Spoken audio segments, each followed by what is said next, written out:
નમસ્કાર મિત્રો, આગળ પણ વિડીયોના માધ્યમથી મેં આ વાત કરેલી, આજે ફરીથી પણ આ વાત કરી રહ્યો છું કે ત્યારે સ્થાનિક સ્વરાજ્યની ચૂંટણી ચાલી રહી છે, તો બધા પાર્ટીઓના આગેવાનો આપણી પાસે મત માંગવા આવશે, તો આપણે એક જનતાએ બધાએ ભેગા મળીને એક કામ કરવાનું છે કે જે પણ આગેવાન આપણે ત્યાં આવે તો એને એક રજૂઆત કરવાની છે કે ધાનેરાને પાણીદાર બનાવવા માટે તમે આવનાર સમયમાં કેવા પ્રયત્નો કરશો. એમાં મુખ્ય વાત એ કરવાની છે આપણે કે અત્યારે ગુજરાત સરકારે એક યોજના બનાવી છે કે જે દાંતીવાડા ડેમ છે અને સીપુ ડેમ એ લિંક કરવાની યોજના સરકારે અત્યારે અમલમાં મૂકેલી છે. તો આપણે એને લઈને બધા આગેવાનોને એવી વિનંતી કરવાની છે કે આપણે જે યોજના બનાવી એ બદલ આપને ખૂબ ખૂબ આભાર છે અને ખરેખર અભિનંદનને પાત્ર પણ છો. પણ એની સાથે સાથે આ યોજનામાં થોડો વધારો કરી અને જે સીપુ ડેમથી આપણે બાપલા જે રેલ નદી આવે છે એની અંદર પાઇપલાઇન દ્વારા જો જે વરસાદના કારણે અમુક ટાઈમ જે ડેમોને વહી જતું પાણી હોય, એક્સ્ટ્રા પાણી, એ પાણી જો અહીંયાથી પાઇપલાઇન દ્વારા બાપલામાં નાખવામાં આવે અને જે પણ ચોમાસા દરમિયાન નદીનું વહેણ ચાલુ રહે એના માટે એક યોજના બનાવવામાં આવે અને સીપુ ડેમથી બાપલા સુધી પાઇપલાઇન દ્વારા જે પાણીનો પ્રોજેક્ટ છે જે બનાવવામાં આવે અને એ પાણી બાપલા નદીમાં નાખવામાં આવે.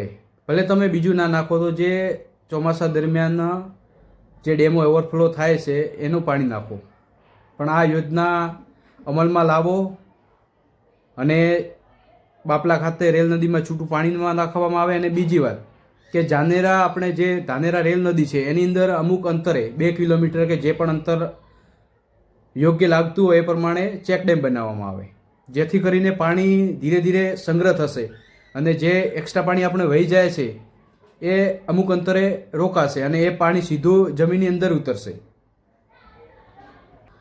એનાથી તળ જલ્દી ઉપર આવશે.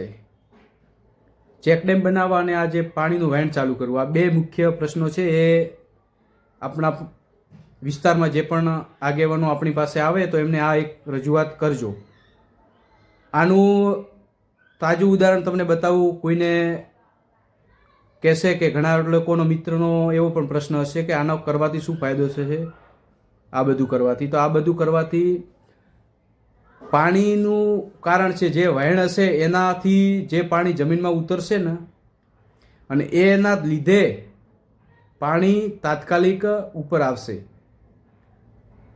દાખલા તરીકે અત્યારે આપણે રેલ નદીમાં જે ચોમાસા દરમિયાન 6 થી 7 વાર પાણી આવ્યું, તેમાં તમે આજુબાજુ તપાસ કરો, જે આજુબાજુ જેને પણ ભાઈઓના ખેતરો હશે, જે પણ ખેડૂત ભાઈઓના, ત્યાં તમે ખાલી તપાસ કરજો કે તમારે ગયા વર્ષે પાણી કેટલું હતું અને આ વર્ષે પાણીમાં વધારો થયો છે કે નહીં.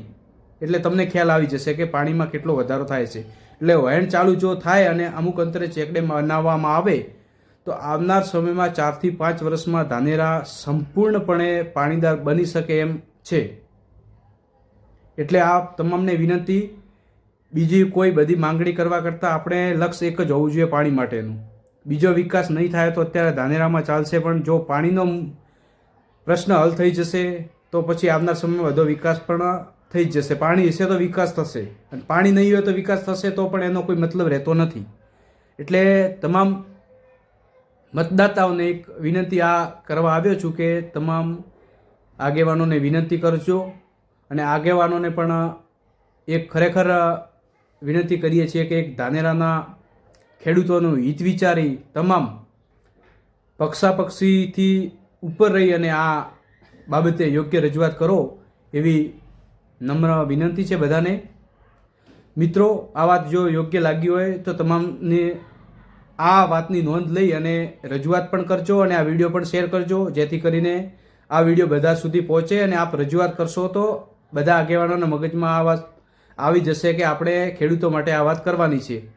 આની રજૂઆત મેં આગળ થોડા દિવસ પહેલાં